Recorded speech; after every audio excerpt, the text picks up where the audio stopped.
Exatamente. Você fez um adendo aí sobre primária e secundária. Você quer falar um pouquinho para a gente sobre isso? O que é a hipertensão primária, o que é a secundária? Então, inicialmente, só complementando um dado que o Juliano começou no início falando, da importância desse tema, a prevalência da hipertensão é algo muito importante por questão de, se a gente for ver em números no nosso país, 32% da população adulta é hipertensa. Se a gente pega a população idosa, como o Juliano falou, 60% da população acima de 60 anos vai ter hipertensão. Então é algo extremamente prevalente, extremamente importante no nosso dia a dia.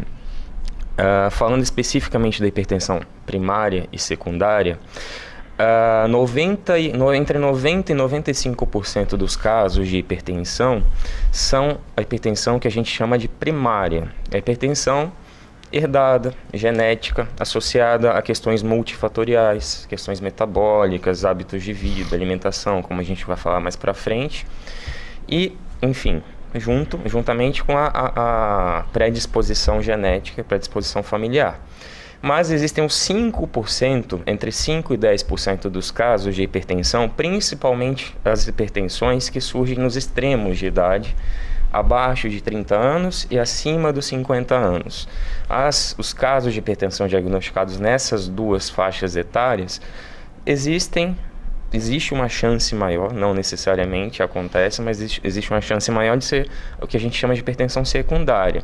As hipertensões secundárias, em geral, existe uma causa endócrina, anatômica, metabólica, que pode vir a ser corrigida. Essa é a grande importância do rastreamento adequado, da descoberta adequada desses casos, porque são alguns dos casos em que a hipertensão pode ser total ou parcialmente revertida.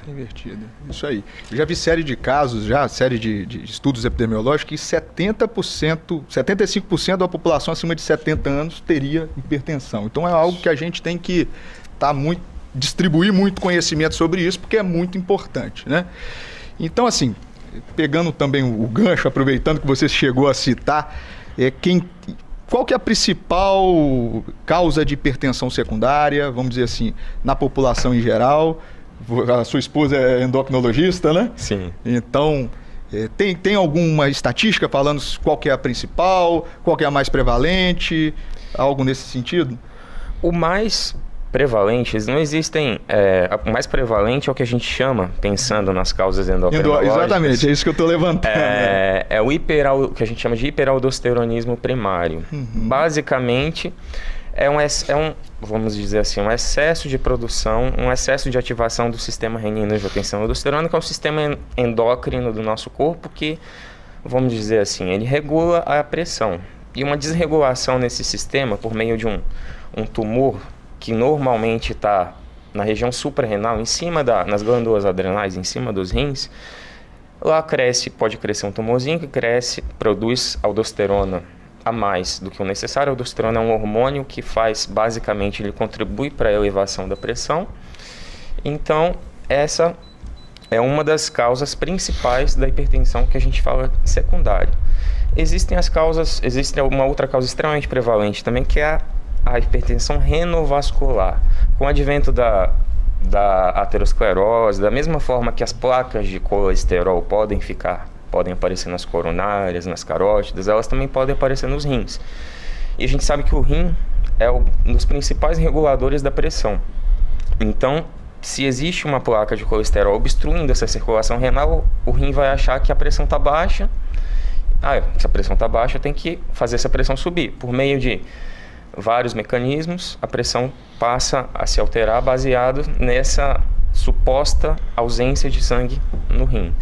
Então, basicamente, essas são as duas principais causas de hipertensão secundária. Muito bem colocado pelo Patrick, essas classicamente são mesmo, historicamente, estatisticamente, sempre as principais causas, renovascular e por excesso de aldosterona. E hoje em dia, Patrick, a gente não pode esquecer a síndrome da apneia e hipopneia do sono, essa OSA. A síndrome da apneia é muito, muito prevalente hoje em dia. São as pessoas que roncam muito, à noite, que têm pausas respiratórias. Muitas das vezes passa-se como isso sendo uma coisa natural, da idade.